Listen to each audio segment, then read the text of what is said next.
בוקר טוב לך, אישה יקרה.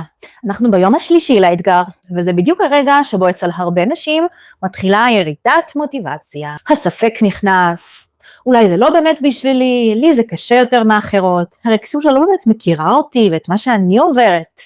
ואני פה להגיד לך, אני כן מכירה את זה, ובמיוחד בשביל זה אני פה איתך. ועכשיו בואי נדבר על הגוף שלנו, זה נושא שלא תמיד פשוט לגעת בו.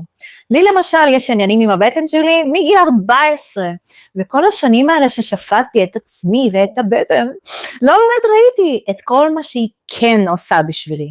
אז היום, במקום לשפוט את הגוף שלנו, אנחנו מתרגלות תודה. תודה לגוף שלי על כל מה שהוא מאפשר לי. אז גוף יקר, תודה שאתה מאפשר לי לראות את העולם, את השקיעות, את העננים, את האנשים שאני הכי אוהבת.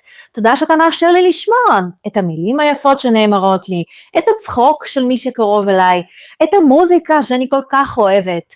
תודה שאתה מאפשר לי לנוע בעולם, לכל המקומות שאני בוחרת להגיע אליהם. תודה שאתה מאפשר לי לגעת באחרים ולאחרים לגעת בי, לחבק, ללטף, לנשק. תודה שאתה מאפשר לי לטפל בעצמי, גם בפעולות הכי קטנות ויומיומיות, כמו לצחצח שיניים, לשטוף פנים, לסדר לעצמי את היום, כל כך הרבה דברים שנראים לנו מובן מאליו, אבל הם לא מובנים מאליו, ואני בוחרת להוקיר תודה על הפלא הזה שהוא הגוף שלי.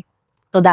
אבל איך ממשיכים עם ההוקרת תודה הזו לגוף שלנו, ובכללי מעבר להיום, מעבר לשבוע הזה, איך אנחנו מכניסים את זה ליום יום שלנו, ולא שוכחים את זה ברגע שהאתגר ייגמר. אז הנה התרגול שלך להיום, אני ממליצה לך לנסות אותו כבר הערב, טקס תודה קטן. תבחרי לך רגע קבוע ביום, אולי בסוף היום, אולי בבוקר, וזה מה שאת עושה בו. את עוצרת ואומרת לפחות 4 דברים שאת מודעה עליהם. אם את יכולה, תכתבי אותם, זה משפיע עמוק יותר. ואם לא, תגידי אותם בקול, לעצמך או למישהו קרוב. זה דרך עוצמתית במיוחד לתת למילים משקל אמיתי. אצלי למשל זה קורה כשאני יושבת עם בעלי בערב ושותה משהו. אני מרימה את הכוס, בין אם זה יין ובין אם זה קולה או מים, ואומרת, היום אני מודה על, וזאת הדרך שלי. אבל את תמצאי את הדרך שלך, לפי מה שמתאים לך. עם קפה, עם עצמך, באוטו, במקלחת, עם בן הזוג, עם חברות, בקבוצת וואטסאפ, לא משנה. הקסם קורה כשזה נכנס לחיים שלך באופן קבוע. ואל תשכחי, מחר, יום רביעי, 10 בבוקר, הלייב המיוחד שלנו, ואני הולכת לדבר שם בדיוק על הנקודה הזאת. איך ממשיכים? גם כשלא בא לך, גם כשאין זמן, גם כשאת מתבלבלת בדרך, הולך להיות שם משהו שישנה לגמרי את התפיסה שלך. לראשונה אני הולכת לחשוף את מפת הדרכים שלי לשינוי, וזה הולך להיות גדול, השיא של האתגר.